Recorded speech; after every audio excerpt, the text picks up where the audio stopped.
In the competitive world of gacha games, there are few games that experience a downfall and a miraculous rise as dramatic as Snowbreak.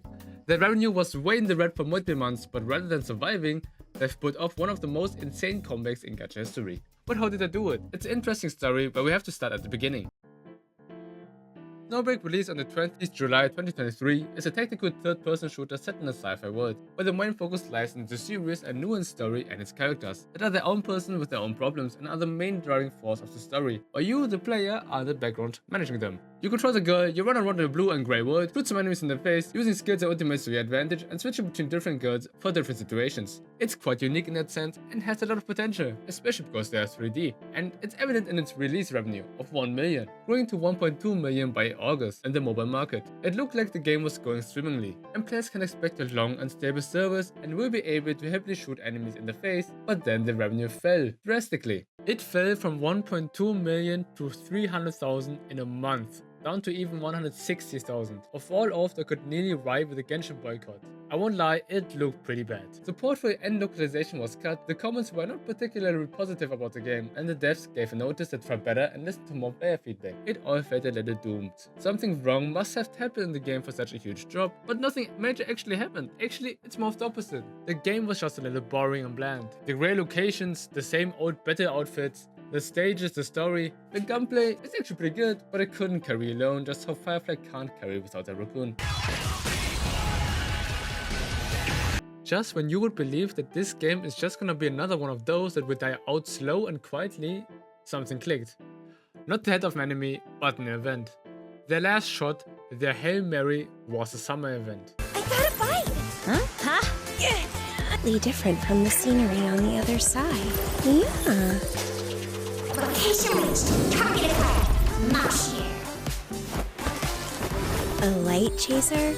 In November. Quite immersive. If this didn't work out, it might have sent the game down a route of termination.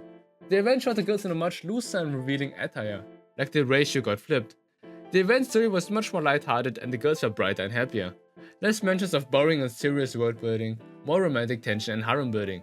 It was a complete 180 to what Snowbreak was initially. The devs had to change their vision of the game, but it had a cost with it, getting a lot of money. The sales immediately improved and the fan service intensified, causing an even higher revenue yield. It was an obvious feedback loop. It got to the point where Snowbreak had a revenue of 22 million in the month of April between all platforms. Especially the CN community were positively receptive to this change in Snowbreak, which makes sense if you look at all those Chinese MMD dances. Sex sells, but who knew it also saves? This nearly Cinderella-like story has caused something very interesting in the gacha game world. Not just Snowbreak, but many games started to be a little bit more daring. Skins that were previously censored have gotten uncensored, and more revealing skins are starting to be the norm. One of the major talking points was Snowbreak's release of the Nurse Enya skin. Snowbreak has a dorm system where you can meet the girls in their 3D model and have awkward conversations. Hey, lots of Snowbreak today, am I right? I'm gonna shoot myself in the head. They can also appear in their skins, and this skin in particular was interactable. All neurons were firing and the people loved it, and not just them apparently. The big series seem to have taken some inspiration too. Nonium releases footage of interactions in the dorm. Ghost Frontend 2 releases skin interactions in the dorm. Tower of Fantasy adds a dorm. Azur Lane adds a 3D dorm. You have a dorm. You have a dorm. Everyone gets a dorm. Except Arknights. Ah, goddammit. Even MiHoYo with Zenizone Zero have tried their hand at some more fan service than what would be usual in their coach. Let me borrow that hair wash of yours. This might have been all a coincidence, but many think that Snowbreak was the pioneer of this particular movement. And the term for when a game goes in that kind of direction has been coined as the game is going the Snowbreak route. This comment can be found in near all posts that seem to have any kind of fan service news. You'll find it that consistently that people start using it sarcastically. But what also happened, what could have been a major factor, is the firing of the officials that were responsible for the censorship in these gacha games in China. They've also tried to ban dailies. How could they? How else will I get to routinely check in, do tests and clock out on time? To get monetary rewards in a fictional game that will not affect my finances even though I sacrifice time for it daily. But with them gone, the studios might have more freedom in how they go about their games. So does this mean that the future of gacha games will follow Snowbreak's steps? It's difficult to say if going the Snowbreak route will actually get you more revenue.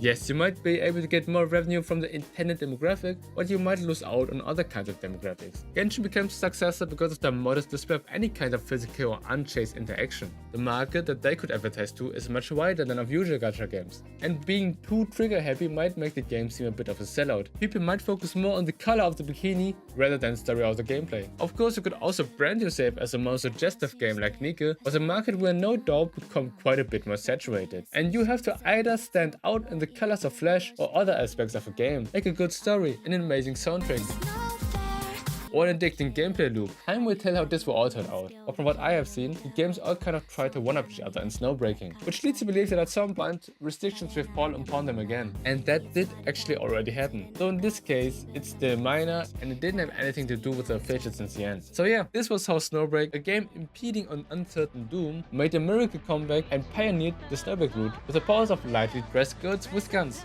The lightning repels you.